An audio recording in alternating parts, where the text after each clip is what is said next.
Hi guys, welcome to my channel Lush Foliage. I hope you guys are fine and are safe at home. So guys, today we'll be talking about Philodendron Brasil. Now this plant does look like it's a very high maintenance plant, but actually it's a very easygoing low maintenance cultivar of a very famous Philodendron heartleaf.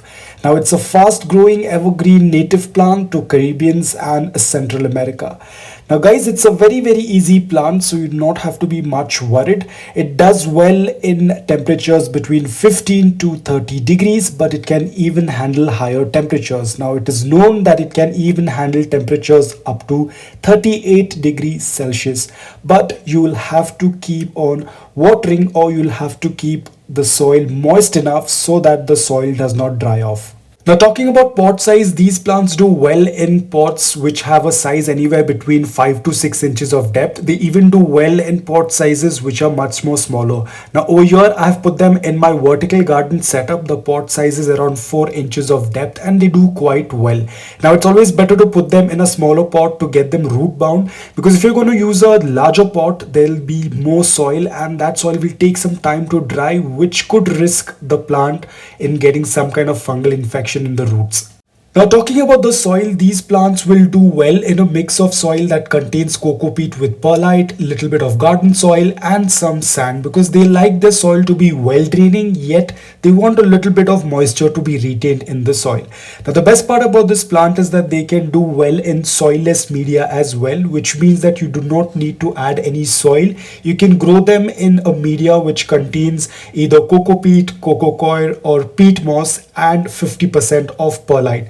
But the only problem with this is if you're growing this plant in soilless media, then you will have to frequently fertilize this plant. So it's completely upon you, whichever you find is better. If you want to grow it in soil, you can do that. If you want to grow it in soilless media, you can do that. The only thing is that the fertilizing will be a little bit different.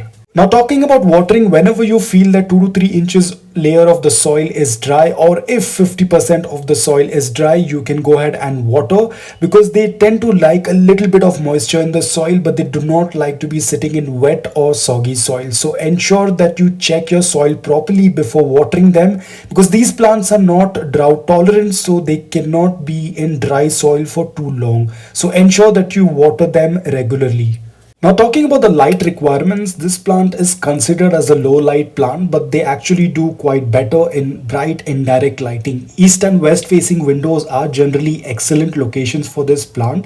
Now guys, if you place this plant in a bright lit area, then the color of the leaves will be much more intense, so you can check accordingly. Another best part about this plant is its resistance towards pests and diseases, because the leaves are tough, they have a waxy coating that does not easily fall into infestation, but it's always a good practice to keep a check. Whenever you're doing watering, inspect underneath the leaves, check underneath the leaves if there are any bugs or insects. If you do find, you can always use your homemade organic sprays or anything that you have been using all this while. Now talking about propagation, it's very easy to propagate this plant through stem cuttings. Now whenever you're doing a stem cutting, ensure that you first need to locate where the nodes are, because that's very important. Otherwise, if you're just going to cut a plant or a stem without the nodes, it's going to be very difficult to propagate the plant. In most cases, the leaf or the stem will turn yellow and might die off. So it's very important that you first locate where the nodes are, and then just an inch below the node you'll have to give it a cut.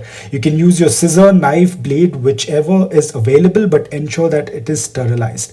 Now after you give it a cut, you can put the stem cutting either directly in soil, or you can even water propagate it. Now I usually tend to directly put it in soil, because if you're going to do water propagation, once the roots come, you'll have to again then put it into the soil. So it's better that you put them directly into the soil, so they are already comfortable with the soil.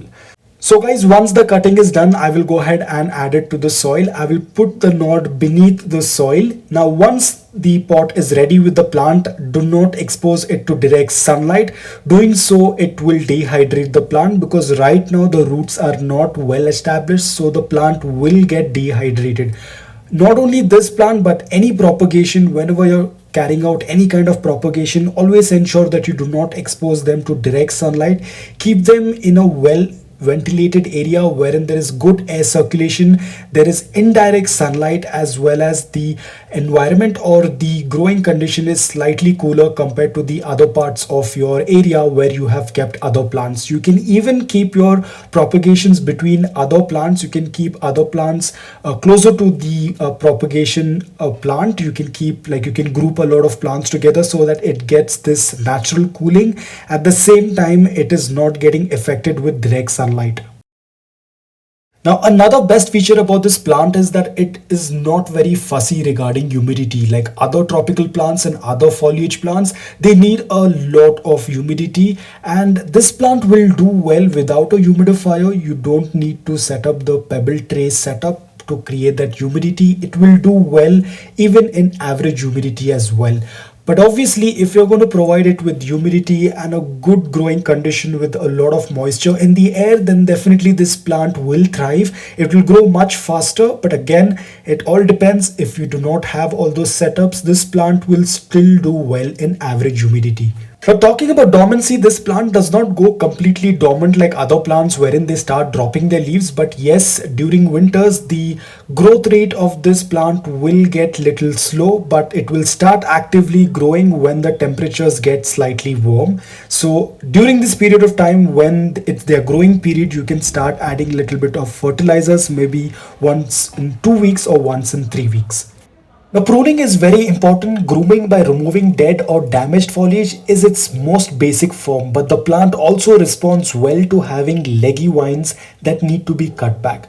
Trimming stems stimulates growth from its remaining nodes. The vine does not branch from the cut, but pruning can trigger new leaves from nodes up the stem. This helps create a very bushier plant. Now, this plant quickly starts growing during the warm season, which is their active growing period. So during this time, you can use any liquid based fertilizers like maybe seaweed or compost tea. You can use it once every 2 weeks or once every 3 weeks. Now, this is if you are growing your plant in soil. But if you're growing your plant in soilless media like coco coir, perlite, or peat moss and perlite, then you will have to frequently fertilize your plant. Next important question, is this plant toxic? Yes guys, this plant is mildly toxic to humans and animals both, so ensure that you keep this plant away from the reach of small children and pets. If this plant is ingested, seek medical advice as soon as possible because it can lead to health problems. So guys, I hope that this video was helpful to you. If it was, please consider subscribing to my channel. Until then, take care, stay safe and keep planting.